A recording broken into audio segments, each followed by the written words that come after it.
Salut, c'est Morgane Sifantus. Alors écoute, aujourd'hui, je voulais vous parler d'un sujet extrêmement important. C'est un petit coup de gueule, ouais, parce que, oui, parfois, ça fait du bien, hein, les petits coups de gueule, ça revient un peu dans les brancards, c'est pas mal.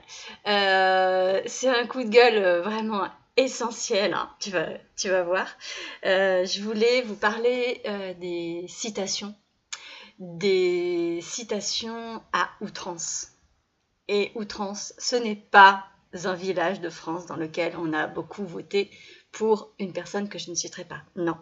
Outrance, c'est trop, too much. Ça coule, il y en a partout. Burk. Donc, arrêtez les citations à outrance. Pourquoi ?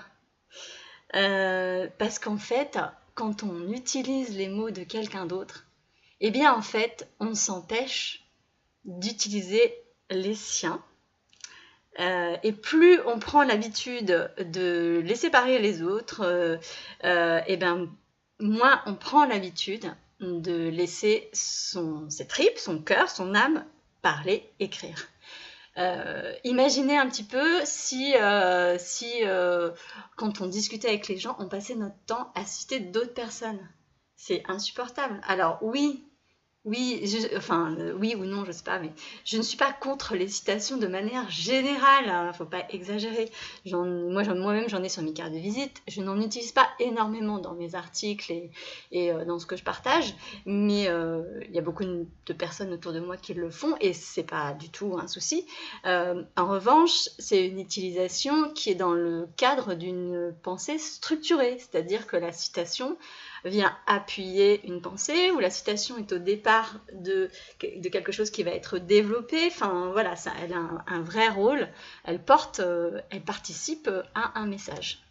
Non, moi je parle vraiment de cette habitude qu'on peut tous avoir, hein, c'est pas, je ne pointe personne, on peut tous passer par là, de lire des choses qui nous plaisent, et ça c'est super, et puis de les transmettre comme ça, sans commentaire, sans dire pourquoi on a aimé, ce que ça provoque chez nous, ce qu'on en pense, ou ce qu'on n'a pas aimé d'ailleurs, hein, parce que parfois on n'est pas d'accord, mais juste faire des beaux panneaux qu'on met sur Facebook, et il y a un côté un peu, appropriation, hein, parce que même si on met bien le nom de la personne qui a dit les mots, sachant qu'il y a beaucoup de citations apocryphes, c'est-à-dire des citations qui ne correspondent, enfin qui n'ont jamais été dites ou écrites par la personne citée. Donc quand on ne sait pas ou quand on doute, ben on vérifie ou alors on met anonyme, hein, ça vaut mieux. Je sais plus pourquoi je disais ça, j'ai perdu le fil de ma pensée. Oui, quand on utilise les mots de quelqu'un d'autre, on se cache un petit peu derrière. Et en fait, en général, quand les citations sont puissantes, bah, ça va provoquer quelque chose dont on n'est pas, qu'on a juste transmis, dont on n'est pas l'instigateur. Et moi, je travaille sur l'identité de marque. J'aime les mots, j'aime triturer les mots, j'aime qu'on s'approprie les mots, qu'on joue avec les mots.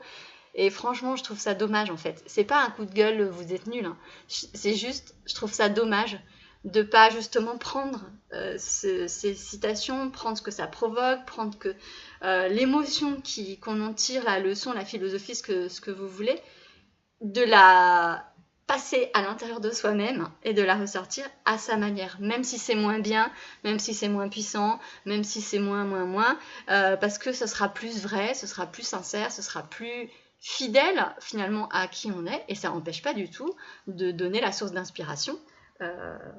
Moi, ça m'arrive d'avoir des titres qui me sont inspirés par ce qu'a dit quelqu'un, et j'ai aucun souci pour citer la personne, mais par contre, voilà, le développement de la pensée derrière est le mien.